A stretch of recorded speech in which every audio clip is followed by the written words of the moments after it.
In the autumn of 1944, as the Allied armies pushed steadily eastward, following their breakout from Normandy, the war on the Western Front entered a new and brutally unstable phase.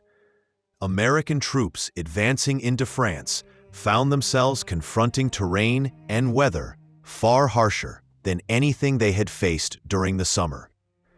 The Vosges Mountains, stretching across the Franco-German frontier, became a crucible where entire units struggled to advance through thick forests, razor-sharp ridgelines, mud-choked valleys, and sudden fog that could swallow a battalion whole.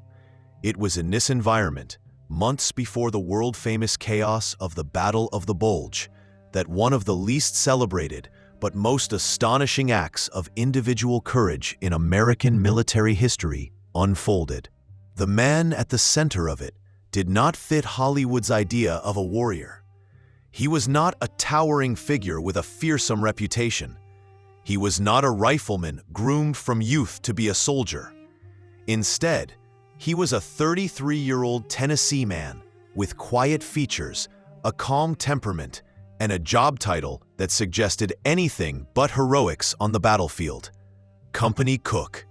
Charles Henry Coolidge had grown up in the rural American South during the Depression, working odd jobs and learning to survive with very little. Before the war, he was not a man of great public ambition, nor did he have political aspirations, academic accolades, or a reputation as a brawler. He simply possessed the hardiness of a man who had worked outdoors, who knew the weight of labor, and who understood the quiet dignity of doing one's duty without seeking recognition. When drafted into the U.S. Army, Coolidge was assigned to Company M of the 36th Infantry Regiment, part of the 7th Infantry Division. Because of his age, his demeanor, and his reliability, he was often given logistical or support tasks rather than frontline assault duties. Eventually, he became the company's cook, a position that meant long hours, heavy lifting, and looking after the needs of hungry soldiers returning exhausted from patrols or firefights. What it did not mean, at least on paper, was direct combat. But the war did not care who someone was on paper. In October 1944, the American advance into the Vosges Mountains met stiff and unexpected resistance. The German army, particularly units associated with the 11th Panzer Division, had pulled back into the rugged highlands and established defensive networks designed to slow or halt American momentum. Infantry, engineers, machine gun detachments, and armored elements worked together to fashion a lethal combination of ambushes and counterattacks. These forces were experienced, disciplined, and supported by terrain ideally suited for defense. American units found themselves marching into forests where visibility dropped to almost nothing, where sound bounced strangely off trees and rock walls, and where the narrow trails could be mined, trapped, or covered by hidden enemy machine guns. It was in this zone, near the small French village of Beazlesburg, that Coolidge's company moved forward on what was supposed to be routine reconnaissance and positioning, nothing that suggested the extraordinary events about to unfold. As Company M pushed toward the wooded high ridge they were assigned to hold, they quickly realized they were not alone. German patrols shadowed their movements. Intermittent shots cracked in the distance. The terrain became tighter, the air colder. Reports filtered in of significant enemy troop movements to the east. Though no one could say precisely how many enemy soldiers were present or what their intentions were, line companies needed time to establish a proper defensive perimeter, to set up heavy weapons, and to assess the ground. Coolidge, who had joined the movement forward to support the men and help manage supplies, was not expected to be in the center of any major action. Yet fate had other plans. What began as a somewhat tense advance turned with startling speed into a crisis. On October 24, 1944, Company M encountered a large and determined German force that immediately launched attacks designed to overwhelm the American position. At first, the scale of the threat was unclear. Fire erupted from multiple directions. German voices echoed through the trees, and shells burst against the rocky ground. The company's machine gun team was hit almost immediately, leaving their Browning .30 caliber weapon unmanned. This machine gun was the linchpin of the company's defensive capability. Without it, the men were little more than scattered riflemen in the woods. Coolidge saw the gun fall silent. He saw the wounded gunner bleeding in the leaves, and without hesitation, the cook picked up the weapon, dragged it into a small depression along the ridge, and began firing. It is difficult to truly appreciate what this moment meant. Coolidge was not assigned to fight. He had no formal training as a machine gunner.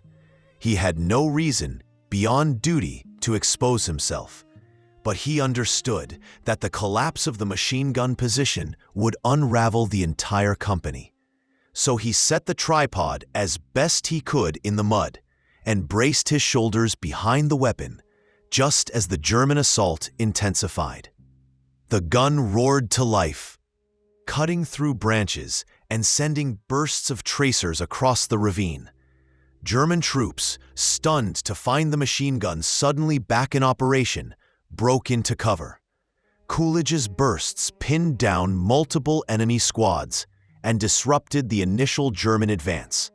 For a moment, the American line held, and Coolidge's steady fire along the tree line became the anchor point of the entire defense. What none of the Americans initially realized, and what Coolidge discovered only through the sheer weight of the attacks, was that they were facing an enemy force roughly 6 times their size. German infantry poured forward in waves, supported by heavy weapons and coordinated movement. These were not inexperienced troops. They were veterans accustomed to fighting in difficult terrain. As more German assaults were launched, Coolidge continued firing. When the barrel overheated, he swapped it under fire. When his belt of ammunition ran low, he crawled through the underbrush to retrieve more from fallen comrades. The air filled with the thunder of rifles, machine guns, grenades, and German mortars thumping in the distance. The shallow ditch Coolidge occupied became a focal point of destruction. As the hours dragged on, German troops made repeated attempts to flank or rush the machine gun nest. Coolidge responded each time with calm, controlled bursts. Other American soldiers later recalled that Coolidge's tone never changed. He spoke quietly, gave simple instructions, and reassured panicked men, even as explosions ripped open tree trunks just yards away. His steadiness prevented collapse. His firepower repelled advances. His willingness to expose himself gave others courage to stay in position. What was intended to be a short engagement had now evolved into something far more serious. And as Coolidge's lone machine gun position continued to thwart German attempts to break through, the enemy escalated their efforts. Those efforts, and Coolidge's response to them, would define the next chapters of this extraordinary battle. As the Allied advance pushed steadily through France during the autumn of 1944, the German army, bleeding men, fuel, and equipment, had begun to fall back toward the protective barrier of the German frontier. The Vosges Mountains, a tangled stretch of dense pine forests, steep ridges, and narrow valleys, became a natural defensive shield behind which German forces regrouped. For the Americans of the 36th Infantry Division and its attached units, this terrain was unlike anything they had encountered during the summer breakout. Every slope was a potential ambush, every ridgeline a concealed firing position, and every village a fortified node in a larger defensive system. Small patrols became large engagements with little warning. Supply routes were constantly harassed by enemy fire, and communication lines were constantly threatened by German infiltration teams. It was in this unforgiving, claustrophobic environment that Technical Sergeant 5th Grade Charles Henry Coolidge, a soft-spoken Tennessee soldier serving as a company cook, found himself thrust from routine duty into one of the most extraordinary small unit stands of the European War. Coolidge had earned the respect of his unit long before the German attack. Although a cook by duty roster, he had repeatedly volunteered for frontline support, carrying ammunition, tending to wounded men, and acting as a steady presence for younger soldiers shaken by the intensity of the Vosges campaign. His manner was calm, almost disarmingly gentle. He rarely raised his voice, and his drawl carried the slow, deliberate phrasing of someone who spoke only when necessary. Men trusted him immediately. His steadiness under fire, his willingness to help anyone who needed it, and his reassuring refusal to panic made him an unofficial anchor in the company. Yet nothing in his demeanor hinted at the ferocity he would display when compelled to fight for his life and the lives of those around him. On the morning of October 24, 1944, Company M was moving through a wooded slope near the village of Bieselsberg, tasked with probing German lines and determining whether the terrain ahead held significant resistance. The area had been contested repeatedly for weeks. Both sides had exchanged ground several times, and intelligence on enemy positions was vague. Fog hung between the trees, muting sound and visibility. Patrol leaders expected scattered rifle fire or a small outpost, nothing more. But as the patrol approached a narrow clearing, the forest suddenly erupted with machine gun fire, mortars, and small arms bursts. Hidden German forces, later identified as elements of the 11th Panzer Division, including infantry and engineers, had set up a layered defensive trap. They had chosen their ground well. The Americans were channeled into an exposed segment of the slope, while the Germans were positioned higher, firing downhill from dug-in emplacements concealed by thick undergrowth. The first bursts cut down several American soldiers before they could find cover. Confusion rippled through the patrol as the sudden ambush overwhelmed the element of control. Coolidge, who had been moving near the front, immediately crawled toward a fallen machine gun team. One man was dead, the other wounded and unable to fire. Coolidge pulled the Browning .30 caliber machine gun from the dead gunner's hands, dragged the tripod toward a shallow depression in the ground, and set up his firing position under a rain of bullets. The Germans, believing they had caught a vulnerable American patrol in the open, surged forward to exploit the advantage. Coolidge's machine gun opened up, sending precise, disciplined bursts across the slope. His fire was not wild. Every burst was controlled, every belt change executed with calm efficiency. The Germans did not know a company cook was the one fueling this sudden defensive wall. They only knew the American fire was unexpectedly strong, breaking up their advance and preventing them from securing the clearing. What followed was not a quick skirmish, but the beginning of a grinding 36-hour ordeal. German forces attempted repeated assaults, shifting their angles of attack, adjusting their positions, and calling forward additional infantry. Coolidge's position became the central anchor for the American defense, because it lay at the one point on the slope from which the machine gun could command the main avenue of approach. Every attack was met with the same steady burst of fire. Soldiers lying beside him later recalled that he never raised his voice beyond a quiet command, never cursed, never muttered about being pinned down.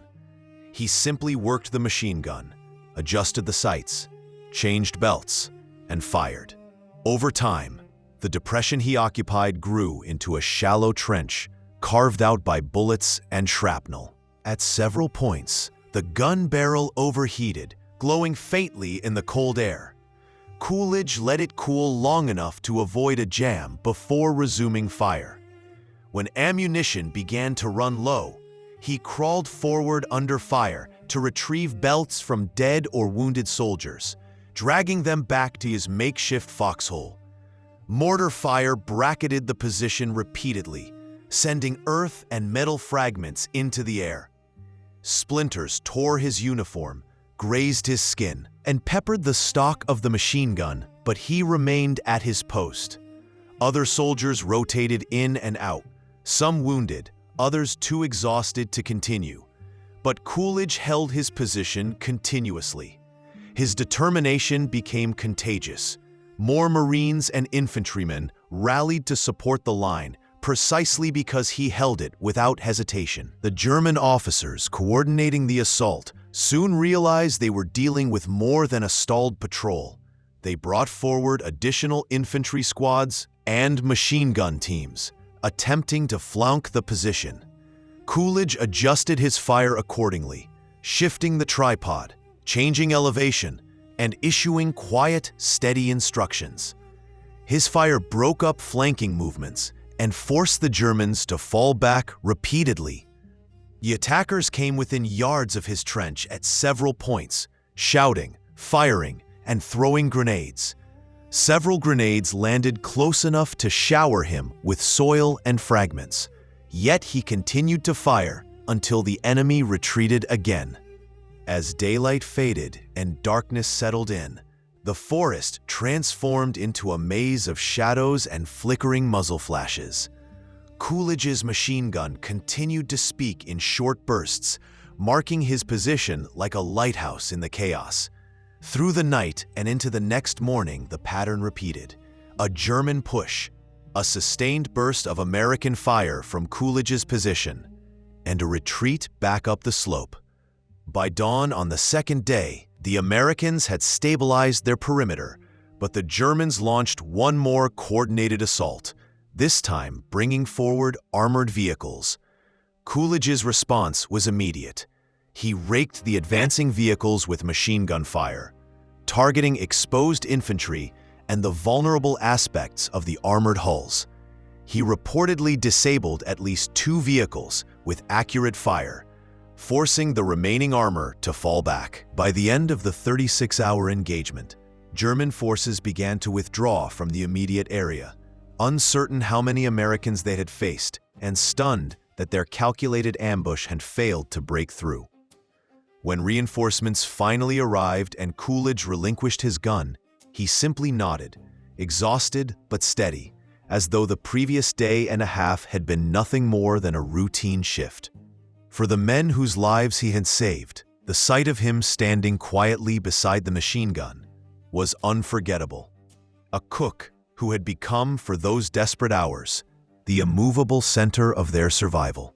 As the fight near Beazelsberg intensified through the late morning, the German forces adjusted their strategy, shifting from probing attacks to more concentrated thrusts intended to collapse the American line through sheer numerical weight. The Germans understood that the shallow ridge occupied by Coolidge's men was the last meaningful barrier before the terrain fell sharply toward the rear of the 36th Infantry Regiment's defensive zone. If they broke through here, they could unhinge the American flank, roll downhill into the supply and command elements, and potentially turn a contained engagement into a divisional-level crisis. The importance of this ground, insignificant on a map, yet decisive in its placement, forced Coolidge into a position he never sought but refused to abandon. His men were scattered through tree lines and foxholes, improvised shelters and ditches, and the Germans used every fold of terrain to press closer.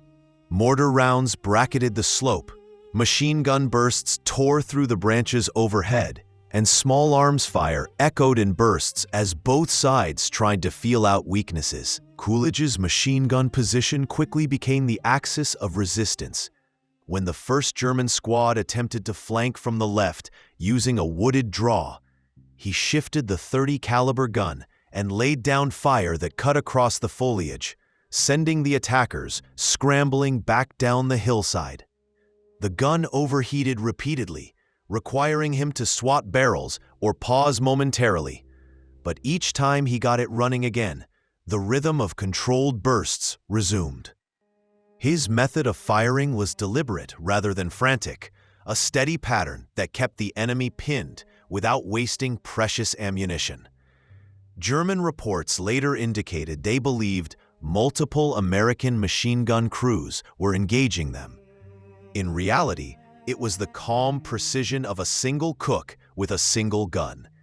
His unit's riflemen, spread thin and relying on him to hold the center, were able to reposition or dig in more securely because his fire never wavered. When German reinforcements arrived, elements believed to belong to the 11th Panzer Division's infantry detachment, they brought heavier weaponry and greater organization. Grenadiers attempted a coordinated push supported by light mortars, hoping to storm the American position before a larger counteraction could be arranged by U.S. command. They advanced in bounding teams, moving from tree to tree, using ruined stone walls for cover, and probing with rifle grenades. Coolidge spotted them gathering near a thicket roughly 150 yards to his right and shifted his fire again. The team carrying the squad's light machine gun went down almost instantly. The rest of the formation hesitated, scattered, and momentarily dissolved into the trees, unsure how many American automatic weapons were targeting them. Throughout this period, the Germans attempted to communicate demands for surrender. Using English and amplified by the terrain, they shouted challenges up toward the ridge, urging the Americans to lay down their weapons. Coolidge responded exactly once, yelling back that if they wanted the Americans to surrender, they could come and get them. After that brief exchange, the Germans stopped trying to negotiate. They began preparing for a heavier assault, likely realizing the defenders were fewer in number than they originally assumed. With increasing waves of pressure, the ridge became a magnet for German infantry. Coolidge and the few men able to operate nearby weapons had to rotate tasks, drag ammunition belts through mud, and redistribute rifle clips among the scattered foxholes. Coolidge himself several times crawled into dangerous terrain to retrieve ammunition from fallen soldiers or abandoned packs. Each time, he exposed himself to fire in order to keep the machine gun active. The Germans noted his movements and attempted to kill him specifically, recognizing that silencing the gun would break the backbone of the defense. In mid-afternoon, the Germans made their most concentrated attempt to overrun the position. Using smoke grenades and covering fire, they approached to within grenade range from multiple angles. Coolidge, seeing figures pushing through drifting smoke, fired into the movement, sweeping the ground at waist height. Several attackers fell, but more kept coming. The Americans threw grenades back and forth in brief exchanges.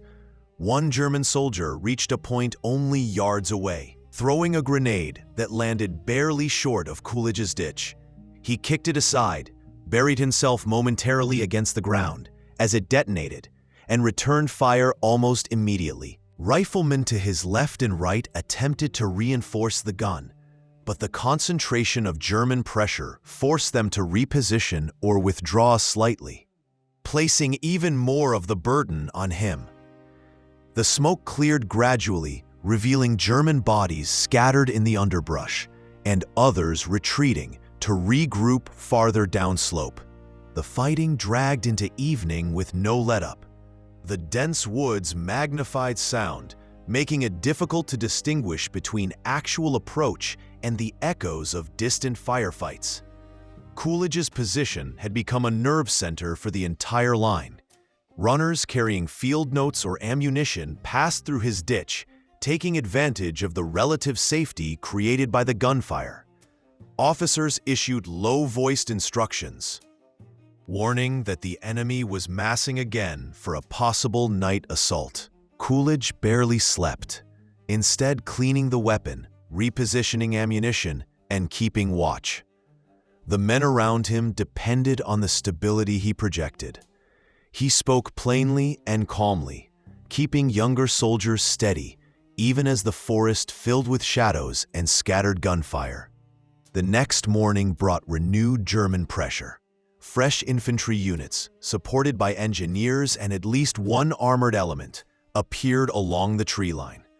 Tank tracks could be heard grinding through the forest floor, a sound that unnerved many of the defenders. When a German medium tank, likely a Panzer IV, emerged through the trees, its hull camouflaged with branches, it advanced toward Coolidge's position in short jolts. Coolidge held his fire until the tank was committed. Then, using armor-piercing, .30 caliber rounds where possible, he aimed at exposed crew and external fittings, scoring hits that damaged its coaxial mount. When infantry attempted to follow behind the armor, he cut them down. The tank, unable to advance effectively up the embankment under such fire, withdrew slightly. This pattern repeated multiple times. At one point, the tank elevated its gun and fired into the trees above, attempting to scatter shrapnel downward on the American defenders. Coolidge again repositioned under fire, shifting his weapon to a fresh angle and continuing until the infantry accompanying the tank broke off the attack. When a second armored vehicle attempted to flank the position, Coolidge switched to rifle grenades after determining the machine gun would be ineffective. Crawling under fire to a better throwing angle, he fired at close range with remarkable accuracy. One grenade exploded directly near the tank's track assembly, causing enough damage to halt its movement. Smoke and steam vented from the vehicle as its crew abandoned it. This small victory, in the context of a much larger campaign, underscored how Coolidge's determination prevented the collapse of the ridge and deprived the Germans of a critical breakthrough pathway. Through all of this, Coolidge remained steady, maintaining his weapon as though performing the routine tasks of his role as a cook, calm, methodical, unfazed. Yet the effects of the battle grew increasingly visible. His uniform was torn, mud caked to his hands and arms, and the recoil of the machine gun bruised his shoulder. The Germans, realizing time was against them and that reinforcements were likely approaching, shifted to heavier mortar fire and indirect weapons. Craters scarred the slope, trees splintered, and the sound of constant concussions disrupted communication across the line. Still, he refused to withdraw. By the end of the 36-hour period, the German attacks had tapered as their casualties mounted and their momentum failed. When American reinforcements finally arrived, pushing the Germans back and reinforcing the ridge, they found Coolidge still at his post, exhausted, dirty, but composed. His machine gun was nearly out of ammunition, yet he remained alert enough to brief incoming officers on enemy positions, routes of approach, and the status of the men around him. The battle that might have turned the flank of an entire regiment had instead been held by a man whose original assignment was to prepare meals, not hold off an estimated 500 enemy soldiers. As the fighting intensified through the late morning and into the afternoon of October 24, 1944, the wooded ridge outside Bieselsberg transformed from an observation point into a crucible of survival. The initial German probing assault had already revealed that the enemy was not merely testing the American line, but preparing a coordinated attempt to punch through it. Charles Henry Coolidge, still technically the company cook of Company M, found himself standing, not behind supply tables or field stoves, but at the heart of a tactical bottleneck, where fewer than 30 American infantrymen were all that prevented a German breakthrough. The uneven terrain of the Vosges Mountains, with its dense tree lines, cold wind, and muddy slopes, created a setting in which visibility changed by the minute, where a squad could vanish behind a ridge and reappear only when muzzle flashes betrayed their position. Even after hours of combat, neither side held a clear advantage, yet the Germans maintained numerical superiority and a relentless willingness to press the attack. Throughout the day, the German infantry increased their use of suppressive fire, employing rifle grenades, machine gun bursts, and small mortar teams that targeted Coolidge's makeshift ditch. Their effort was methodical, not chaotic. First, they tried to isolate Coolidge's position, then to overwhelm the flanks, and finally to push directly into the ditch itself. Coolidge responded to each adjustment with the same brutal practicality he had shown from the start. The Browning .30 caliber machine gun, now hot enough that its barrels shimmered with heat distortion, became an extension of his will. Each time German troops probed through the trees, he swept fire into their ranks. Each time they tried to reinforce a fresh foothold on the slope, he shifted, adjusted his elevation, and broke their momentum.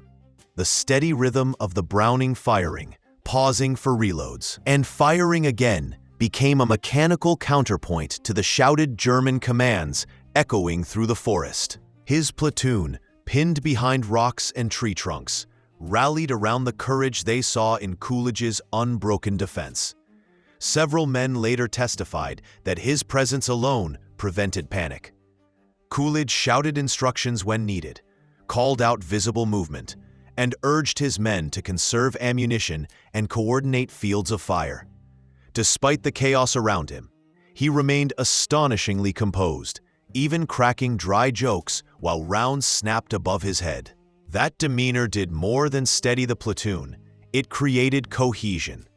Men who might otherwise have withdrawn under the weight of pressure instead held the ridge because Coolidge held it first. As night fell, the Germans adjusted their tactics once more.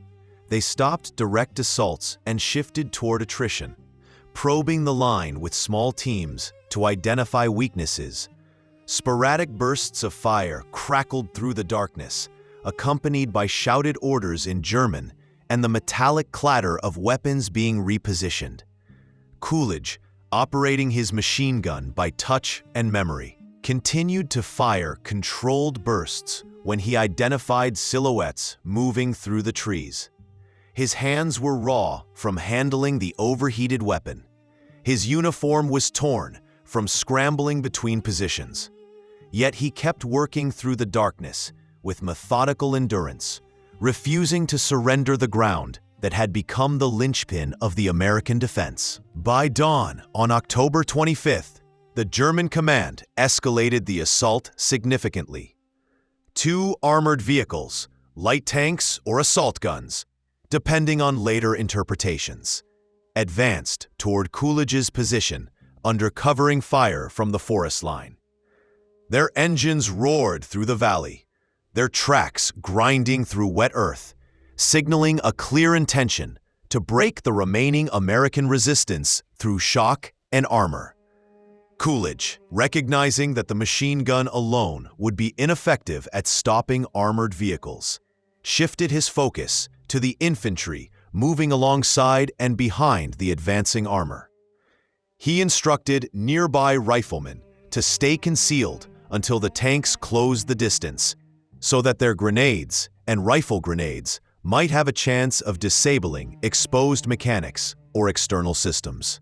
The German tank crews seemed confident as they approached, likely expecting the Americans to scatter under the threat of armor. Instead, they found themselves facing the same stubborn defense that had denied the infantry for nearly a full day. As the lead tank closed within 30 yards of Coolidge's ditch, he dropped the machine gun momentarily, reached for a bazooka handed off by a nearby soldier, and prepared to fire. When he pulled the trigger, the weapon malfunctioned. A second bazooka was brought forward. It too failed. Coolidge, visibly irritated by the mechanical failure, simply shouted at the German tank commander, "Come on in, I'll take you on." The tank halted, perhaps unsure whether it faced hidden anti-tank weapons, and then reversed slightly before repositioning. Coolidge immediately resumed suppressive fire on the accompanying infantry, breaking their formation and forcing them to scramble for cover. For hours more, the Germans tried to seize the ridge. They launched small flanking teams that attempted to crawl within grenade distance. They tried to use trees as cover to advance machine gun posts. They called forward additional riflemen who fired at Coolidge's ditch in concentrated volleys. Each attempt was met with Coolidge's fire, precise, deliberate, and unbroken. By mid-morning, the German officers realized that the cost of taking the ridge was rising far beyond expectation, and their infantry was losing cohesion under repeated failed assaults. Only when American reinforcements finally arrived did Coolidge allow himself to ease his grip on the machine gun. For 36 hours, he had fought without relief, operating a heavy weapon meant for a crew of 2 or 3, under cold rain, exploding mortar fragments, creeping armor, and overwhelming numbers. When ordered to withdraw to reorganize with the fresh units coming forward, he calmly picked up the machine gun, slung it, and walked back down the slope. His uniform was soaked, his hands burned, and his face streaked with mud and exhaustion. The ridge he left behind was littered with spent casings, broken branches, and craters, silent proof of the impossible task he had somehow completed. The aftermath of the stand revealed just how much Coolidge's effort had mattered. German forces had not only failed to take the ridge, they had been prevented from executing a flanking maneuver that would have struck deeper into American lines. Coolidge's resistance had bought time, slowed momentum, and destabilized a key German attack effort during one of the most volatile phases of the Vosges campaign. Commanders reviewing the battle noted that without his stand, the unit's withdrawal might have become a rout, and the entire defensive arrangement on that part of the front could have collapsed. What stood out most among those who witnessed the fight was not simply his technical skill, nor his refusal to yield, but the unusual calm and even humor with which he faced what should have been certain death. It was a composure rooted not in bravado, but in the habitual resilience of a man who had lived a hard life long before the war. One who had worked fields, raised a family, faced personal hardship, and learned to meet crisis without panic. This combination of steadiness and grit had turned an ordinary cook into the immovable cornerstone of a defensive line under extraordinary pressure. In the hours following the withdrawal from the ridge, Coolidge's actions became the subject of immediate field reports, after-action analysis, and quiet word of mouth among the men who had held the line with him.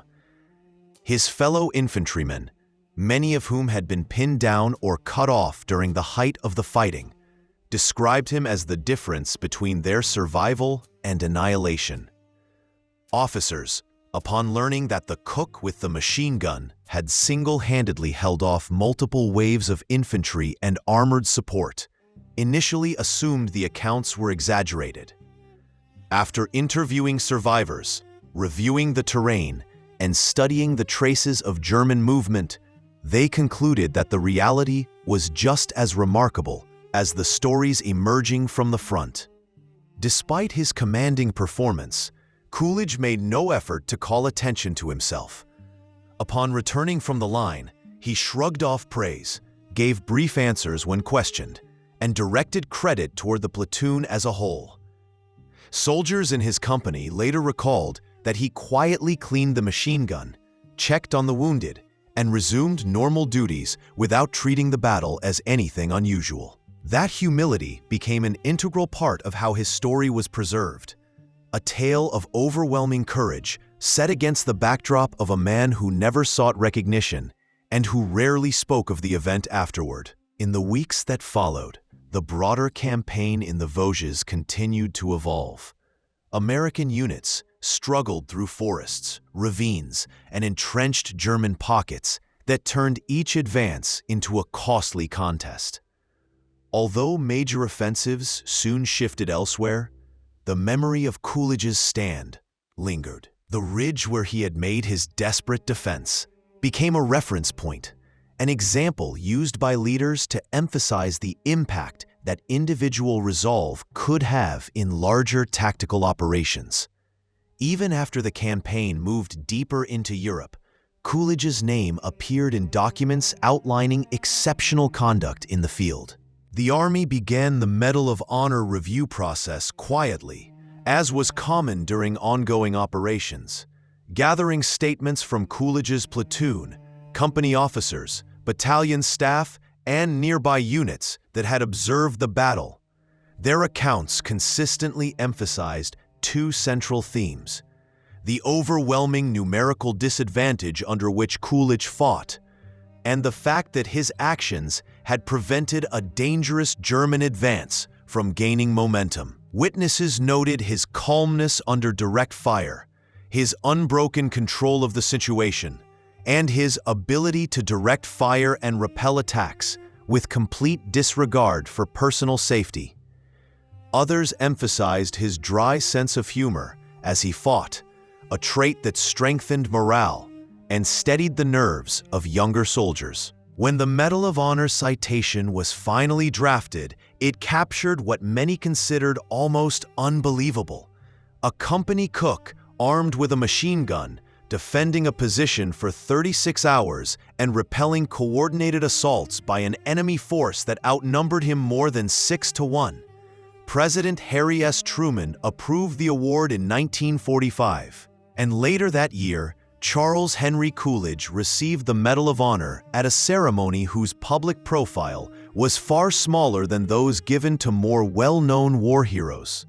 True to character, Coolidge later said he felt awkward about the attention and believed that the recognition belonged to the men who fought beside him. When the war ended, Coolidge returned home to Tennessee. His transition to civilian life was unadorned and modest, much like his wartime demeanor. He married, raised a family, worked as a local printing plant operator, and later as a school custodian. Unlike many Medal of Honor recipients who toured, wrote memoirs, or became public figures, Coolidge preferred a quiet life, rarely speaking about the ridge outside Beazlesburg unless asked directly. Many neighbors and even some co-workers never knew the extent of his wartime heroism until years later. His family recalled that he saw the war as something he had to do, rather than as the defining feature of his identity. Yet those who served beside him never forgot. Veterans reunions, regimental histories, and local commemorations all preserve the story of the cook who stood alone against overwhelming odds. Military historians, examining German records from the Vosges campaign, concluded that the force Coolidge had held off included elements of the 11th Panzer Division, experienced troops who had fought on multiple fronts and who were accustomed to breaking American lines through coordinated armored assaults. That such a unit had been repeatedly repulsed by the fire of a single machine gun position only amplified the significance of the event. Coolidge's legacy grew slowly across the decades. As more archive material became available, and as historical writing increasingly focused on overlooked acts of heroism, his story gained renewed attention. Documentaries on the Vosges campaign highlighted the incident. Military academies used the example to illustrate the power of individual initiative. And in 2006, Tennessee honored him by naming a Veterans Center after him. By the time of his death in 2021, Coolidge had become recognized as one of the longest-living Medal of Honor recipients and an enduring example of battlefield leadership, born not from rank, but from character. The environment in which Coolidge fought became a symbol in itself. The Vosges Mountains, with their twisting ravines and shifting fog, had tested both sides fiercely. American forces had struggled to navigate the dense forests, slippery slopes, and unpredictable weather.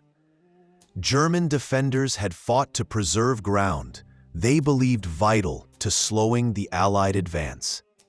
Within that larger struggle, the ridge near Beazlesburg emerged as the location where the outcome turned on a single man's resolve. Historians analyzing the strategic implications concluded that Coolidge's defense, while not a battle-ending action on its own, played a crucial role in maintaining the integrity of the American advance through the region. Had the Germans succeeded in turning the flank, the cost in American lives might have multiplied. The symbolism of his story also rests on the transformation of identity.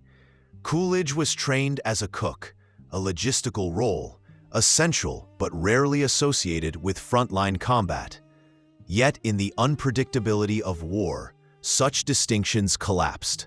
At Beazlesburg, what mattered was not training specialization, but willpower, endurance, and the instinct to hold a line no matter the cost. His improvised stand blurred the boundary between ordinary and extraordinary, reminding future generations that battlefield heroism often emerges from places and people not typically highlighted in military narratives. Today, Coolidge's story is often cited as one of the most remarkable examples of individual resistance against overwhelming odds in the European theater. Yet it remains relatively unknown to the general public, overshadowed by larger battles such as D-Day, Arnhem, Bastogne, and the Siegfried Line. That anonymity is partly due to Coolidge's own reluctance to promote his wartime experiences, but it also reflects how many acts of courage in World War II have faded into the vast landscape of history. Still, for those who study the campaign or who have walked the cold, forested ridges where he fought, the impression remains indelible. A single American soldier crouched in a muddy ditch with a Browning machine gun, holding the line against a force that by all logic should have crushed him. His Medal of Honor citation ends with the words, "with complete disregard for his own safety." But those who knew him suggested something more practical. He didn't think in terms of safety or danger. The men beside him needed him. The line depended on him, and backing down simply never occurred to him. In that unassuming determination lies the essence of his legacy. One man, ordinary in background, but extraordinary in resolve, standing alone so that others might live to advance the mission another day.